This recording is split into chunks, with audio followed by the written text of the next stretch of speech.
आचार संहिता से पहले नीतीश ने बुलाई कैबिनेट बैठक। मौजूदा कार्यकाल की हो सकती है अंतिम बड़ी बैठक। जनता से जुड़े कई अहम फैसले भी संभव। जी हां, नमस्कार, आप देख रहे हैं सिटी पोस्ट लाइव। मैं हूं सृष्टि राज। बिहार में आचार संहिता लागू होने से पहले मुख्यमंत्री नीतीश कुमार ने अचानक एक अहम कैबिनेट बैठक बुला ली है। माना जा रहा है कि यह उनके मौजूदा कार्यकाल की अंतिम बड़ी बैठक हो सकती है। इसीलिए इसका राजनीतिक और प्रशासनिक दोनों स्तरों पर खास महत्व है। इस बैठक में जनता से जुड़े कई बड़े फैसले लिए जा सकते हैं, जो आने वाले चुनावों से पहले सरकार की दिशा और मंशा को स्पष्ट करेंगे। यह बैठक सुबह 10:30 से शुरू होगी और सभी मंत्रियों को अनिवार्य रूप से उपस्थित रहने का निर्देश भी दिया गया है और यह बैठक शुरू हो चुकी है। तो इस पूरे बैठक को लेकर विस्तार में जानकारी देने के लिए हमारे साथ उपस्थित है सिटी पोस्ट लाइव के चीफ एडिटर श्रीकांत प्रत्युष। तो सर, चुनावी साल में तो नीतीश सरकार पहले ही कई बड़े ऐलान कर चुकी है, तो अब क्या करेंगे? हाँ बिल्कुल, नीतीश कुमार 15 से ज़्यादा बड़े बड़े ऐलान कर चुके हैं और आज आखिरी कैबिनेट की बैठक है, तो और कोई बहुत बड़ा ऐलान कर सकते हैं। और जान लीजिए कि क्या क्या ऐलान खास उन्होंने किया है। रोजगार के लिए महिलाओं को 10,000 रुपये देने का बड़ा ऐलान, और आज ही उन्होंने महिलाओं के खाते में 25 लाख महिलाओं के खाते में भेज भी दिया। चुनाव, हाँ, दूसरी किस्त। चुनाव से पहले नीतीश सरकार ने महिलाओं के लिए कई घोषणाएं भी की हैं। इनमें मुख्यमंत्री महिला रोजगार योजना शामिल है और इसी योजना की दूसरी किस्त आज भेज दी गई है। महिलाओं के अकाउंट में चले गए हैं पैसा, और अपनी पसंद के रोजगार महिलाएं इस 10,000 रुपये से शुरू कर सकती हैं। और आगे जब व्यापार को बढ़ाएंगी तो 6 महीने के बाद आकलन करके उनको ज़रूरत के अनुसार 2 लाख रुपये तक की अतिरिक्त सहायता भी दी जा सकेगी। तो 29 अगस्त को अपने पोस्ट के जरिए नीतीश कुमार ने ये ऐलान किया था और उसको अमली जामा पहनाने में जुटे हुए हैं। उद्योग के लिए बिहार सरकार मुफ्त में ज़मीन दे रही है, आपको पता ही है। नीतीश सरकार बिहार में उद्योग और निवेश को बढ़ाने के लिए नए औद्योगिक फैसले और पैकेज लेकर आई है और इसके तहत मुफ्त ज़मीन दी जाएगी। 100 करोड़ से अधिक का निवेश कोई करेगी कंपनी तो, या फिर 1,000 करोड़ से अधिक का 100 करोड़ की कोई कंपनी निवेश करती है और 1,000 से ज़्यादा लोगों को रोजगार देती है तो उसको 10 एकड़ तक की ज़मीन मुफ्त में मिलेगी। और वहीं 1,000 करोड़ से अधिक के निवेश करने वाली इकाइयों को 25 एकड़ तक की भूमि दी जाएगी। और 26 अगस्त को अपने पोस्ट के जरिए नीतीश कुमार ने बड़ा ऐलान किया था। तो उद्योग और कारोबार, इंडस्ट्री को बढ़ाने के लिए बड़ा फैसला लिया और बिहार में शिक्षक भर्ती में डोमिसाइल नीति लागू कर दिया है। तो इसका भी असर दिखेगा चुनाव पर और ये व्यवस्था TRE 4 से ही लागू हो जाएगी।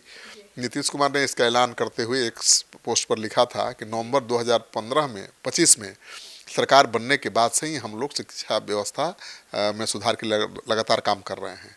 तो 2005 में सरकार बनी थी नीतीश कुमार की और तब से शिक्षा में सुधार के लिए उन्होंने अच्छा काम करने का दावा किया है और शिक्षा व्यवस्था के सुदृढ़ीकरण के लिए बड़ी संख्या में शिक्षकों की नियुक्ति का दावा भी किया है। और शिक्षकों की बहाली में बिहार के निवासियों को अब प्राथमिकता देने के लिए शिक्षा विभाग ने नया संशोधन भी ला दिया है, नियम भी बना दिया है, डोमिसाइल भी लागू हो गया है। तो छात्र भी खुश हैं, शिक्षक भी खुश हैं और इसे TRE 4 से ही लागू किया जा रहा है।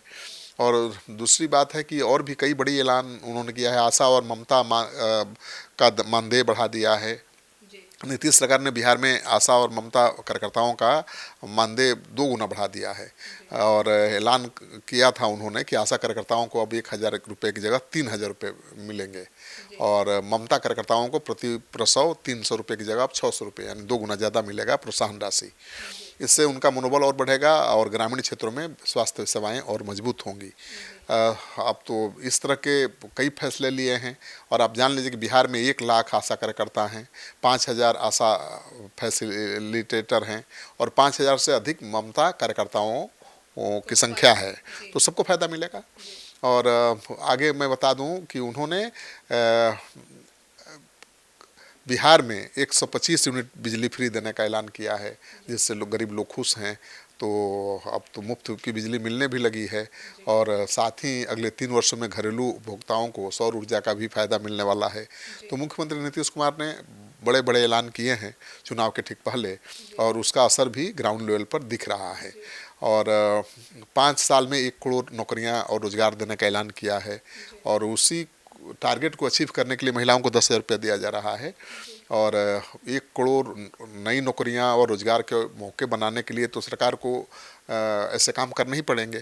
तो सरकार 10,000 रुपया दे करके महिलाओं को रोजगार के क्षेत्र में आगे बढ़ाना चाहती है। तो रोजगार पर ध्यान है, आशा बहनों पर ध्यान है, आंगनबाड़ी सेविकाओं पर ध्यान है, रसोईया पर ध्यान है और लगातार कोशिश नीतीश सरकार कर रही है कि बड़े बड़े ऐलान करके चुनाव में लोगों को लुभाया जाए। तो मैं गया था अपना रैंडम सर्वे में, तो असर दिख रहा है इसका, नीतीश सरकार के ऐलान का, और लोगों में कोई नाराज़गी नहीं है नीतीश सरकार को लेकर। तो ये जो नीतीश कुमार के चुनाव के पहले के जो ऐलान है वो चुनाव के नतीजे को बदल सकता है। सर, तो नई सरकार अब कब तक बनेगी? देखिए, 17वीं विधानसभा का कार्यकाल 22 नवंबर 2025 तक है। इसका मतलब हुआ कि 22 नवंबर से पहले नई सरकार का गठन हो जाना चाहिए। भारतीय संविधान के आर्टिकल 172 के अनुसार समान परिस्थिति में राज्य में विधानसभा का कार्यकाल पहली बैठक की तिथि से 5 साल तक होगा और इसके बाद विधानसभा स्वतः भंग हो जाएगी। तो बिहार की 17वीं विधानसभा की पहली बैठक सत्र 23 नवंबर 2020 को हुआ था। इस कारण 22 नवंबर 2025 तक इस विधानसभा का कार्यकाल है, तो उसके पहले सब कुछ हो जाना चाहिए। तो देखिए, 8,000 से ज़्यादा पंचायतों में मैरिज हॉल बनाने का ऐलान किया है ताकि गरीब लोगों की बेटियों की शादी आराम से हो सके और वहाँ पर कार्यक्रम की सुविधा हो हर तरह का। तो करीब 8,000 से ज़्यादा पंचायतों में विवाह भवन का निर्माण कराने का फैसला सरकार ने लिया है और इसका नाम विवाह मंडप योजना रखा गया है। तो इसके लिए सरकार ने 40 अरब 26 करोड़ की स्वीकृति दी है और इन विवाह भवनों का संचालन जीविका दीदियों की तरफ से किया जाएगा, तो उनकी कमाई भी बढ़ेगी। बिहार के 1 लाख युवाओं को इंटर्नशिप के लिए मिलेंगे 6-6 हज़ार रुपये, ये भी बड़ा ऐलान है। यानी 18 से 28 साल के 1 लाख से ज़्यादा युवाओं को मंथली 4 से 6 हज़ार रुपये के मंथली इंटर्नशिप दी जाएगी। तो युवाओं को आर्थिक सहायता के साथ साथ बिजनेस की ट्रेनिंग देने के लिए नीतीश कैबिनेट मुख्यमंत्री प्रतिज्ञा योजना को भी मंजूरी दे दी है और दीदी की रसोई में 40 की जगह 20 रुपये में अब थाली मिलेगी और सरकार की तरफ से सरकारी चिकित्सा महाविद्यालय, अस्पतालों, सरकारी संस्थानों में दीदी की रसोई से 40 रुपये की जगह पर अब 20 रुपये में भोजन मिलेगा। बिहार सरकार ने चुनाव के पहले इसका रेट कम किया है, जैसा कि मैंने बताया, पहले 40 था, 20 हो गया है और ये बहुत बड़ा आकर्षण होगा। जीविका दीदियों की मदद से दीदी की रसोई चलाई जा रही है और यहाँ से गरीब लोगों और अस्पतालों में भी खाना भेजा जा रहा है। 10वीं बड़ी योजना है कि नई बस खरीदने पर 20 लाख की सरकार सब्सिडी देगी। तो जो भी नई बस खरीदेगा एसी बस, उसे 20 लाख रुपए का प्रोत्साहन राशि मिलेगी। तो बड़ी बात है। तो 150 बसों के लिए कुल 30 करोड़ रुपए देने का ऐलान किया है सरकार ने और इस योजना को सही तरीके से चलाने के लिए 60 लाख रुपए तक अतिरिक्त खर्च करने की मंजूरी भी दी गई है। तो कुल खर्च 30 करोड़ 60 लाख रुपए होगा। तो सर, आज की जो कैबिनेट की बैठक है उसमें क्या होने वाला है और आज तो फैसला लेने की आखिरी दिन भी है। देखिए, बहुत बड़ा फैसला हो सकता है। मुझे लगता है कि तेजस्वी यादव ने जो माई बहन समान योजना का ऐलान किया था और उसकी काट के रूप में ही नीतीश कुमार ने महिलाओं के लिए, ग्रामीण महिलाओं के लिए रोजगार योजना शुरू की है। 10,000 रुपये की राशि दी गई है और हो सकता है कि और कुछ बड़ा ऐलान हो जाए, क्योंकि बेरोजगारों के लिए भत्ता का भी ऐलान कर चुके हैं नीतीश कुमार, ठीक है ना। महिलाओं के लिए, बेरोजगारों के लिए, किसानों के लिए, हर तबके का ध्यान रखा है उन्होंने।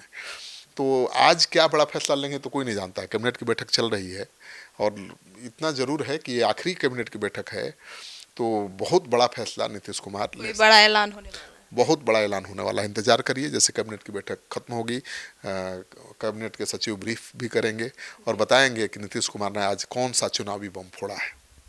तो सुना आपने हमारे इस डिबेट पे। तो अब हमारी नज़र बनी हुई है आज की कैबिनेट की बैठक पर और क्या बड़ा ऐलान करने वाले हैं आज नीतीश कुमार, इस पर भी हमारी नज़र बनी हुई है। जैसे ही खबर आती है हम सबसे पहले आपके पास पहुंचाएंगे।